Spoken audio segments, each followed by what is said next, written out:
Last week I made a video about the amazing ancient coins of Sicily. By the way, if you haven't seen it, the link will be in the description down below. It's really worth watching.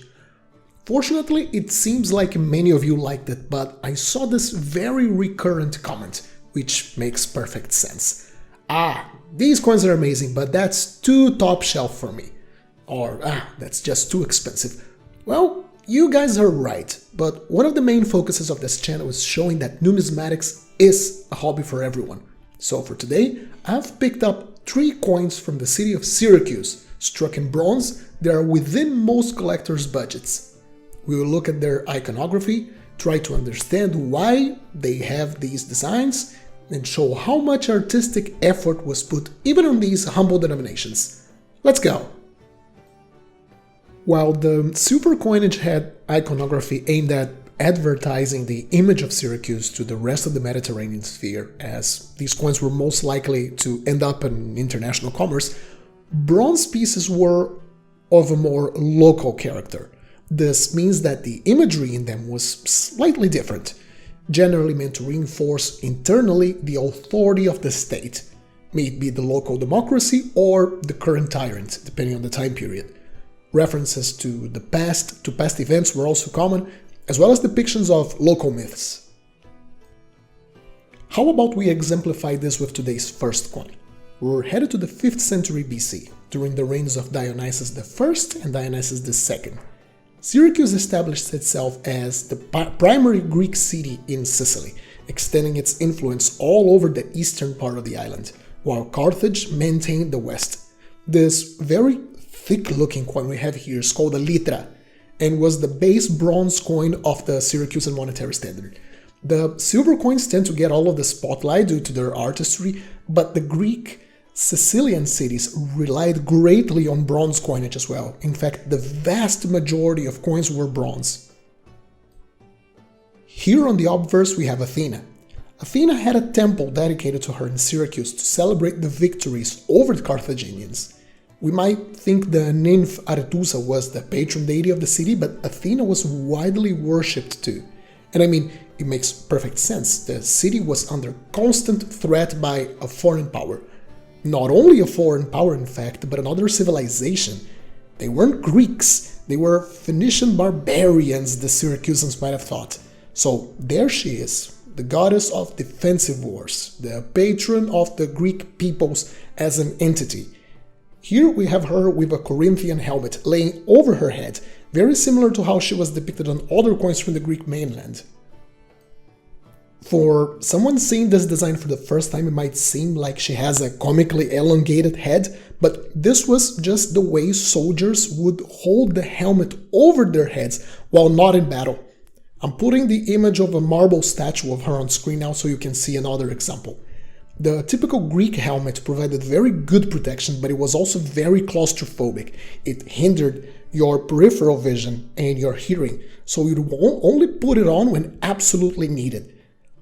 So here we can see Athena, and she has her helmet in this position. But this also allowed the die engraver to, of course, show her face. You know, the flocks of hair falling off her back. But it also passed the message that she was at peace, but she was also vigilant. Such a lovely design. Heading to the reverse, we have a mythological animal. Being a coastal city, of course, meant Syracusans had a close relationship with the sea. So here we have a hippocamp. This was a beast that was half horse, half fish. Many Greeks and Roman images featured the god of the seas, Poseidon, or Neptune as the Romans would call him, riding a chariot pulled up by 4 hippocampi. If you go to the famous Fontana di Trevi in Rome, there are plenty of hippocampi featured in it. The hippocamp was also very commonly depicted on mosaics.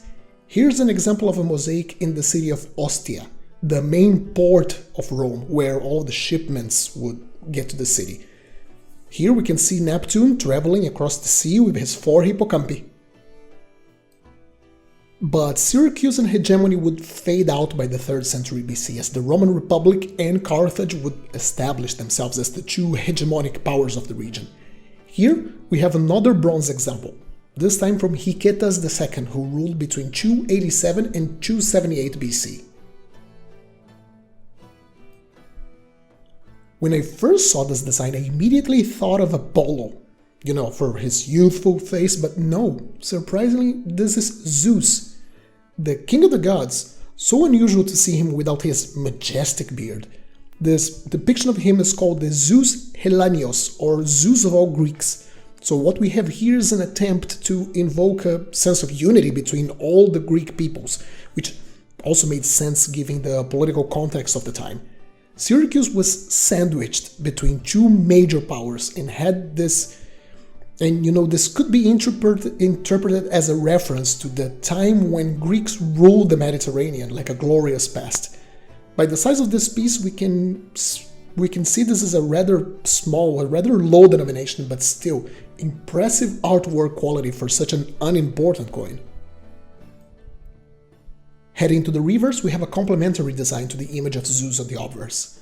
We have an eagle, the symbolic animal of Zeus, perched over his famous thunderbolt. Although in this example, due to the wear, we can't make out, around the eagle we have the legends Syracusion, or from Syracuse. This is one of the examples of how you can get very good coins from Syracuse of amazing artistry without spending thousands on some fancy tetradrachm. Finally, we have a coin from the time of the First Punic War. Hieron II pledged allegiance to both Rome and Carthage on different moments of the war. Hieron managed to carve an area of influence on Syracuse after such a major conflict, and fortunately for us, he minted a vast number of coins during his long and prosperous reign. In this case, these coins are dated between 275 and 215 BC, so a very long time.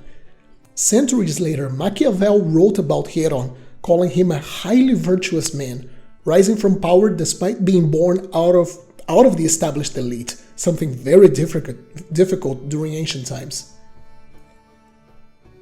Here we have one of the largest bronze denominations struck by Hieron. Some argue this is also a litra, others call this denomination a drachma. On the obverse, we have the bust of Hieron wearing the royal headband, a symbol of royalty. Despite Syracuse being so far away from the eastern Mediterranean where most of the Greek populations were located, he styles himself in this coin as a typical king of the Hellenistic period, just like Ptolemy, Seleucus, or any successor of Alexander the Great. Notice how the previous coin I've shown depict gods instead of living men. Syracusan coin art followed quite closely the art style of the overall Greek world, so during the Hellenistic period, when the Greek kings started putting their images on coins, so would the Syracusan tyrants. Heading to the reverse, we have a cavalryman, wearing full military armor and holding a long lance. One of the main symbols of a Greek king would be the hetairoi, also called the companion cavalry, a group of his best cavalrymen, all wearing the best armor available and holding heavy lances. These were formidable fighters used to break enemy formations, charging into the enemy ranks in a wedge formation. A Greek monarch was supposed to lead his men into battle with his loyal companions and bodyguards.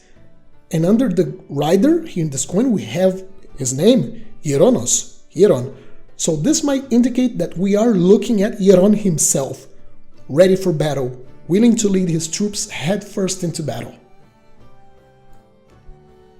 I've seen my fair share of collectors say that they shy away from collecting Greek coins because of their price, but hopefully in this little video I convince you to give Greek coins another try. Even the famous Syracuse, producer of such majestic and expensive coins, also has a series of lovely bronze pieces that should fit in your pocket. Now let me hear from you. Have you got a bronze piece from Syracuse? Let us know in the comment section down below. I hope you enjoyed this little episode. Leave a like and consider subscribing if you did. Happy collecting, and I'll see you soon.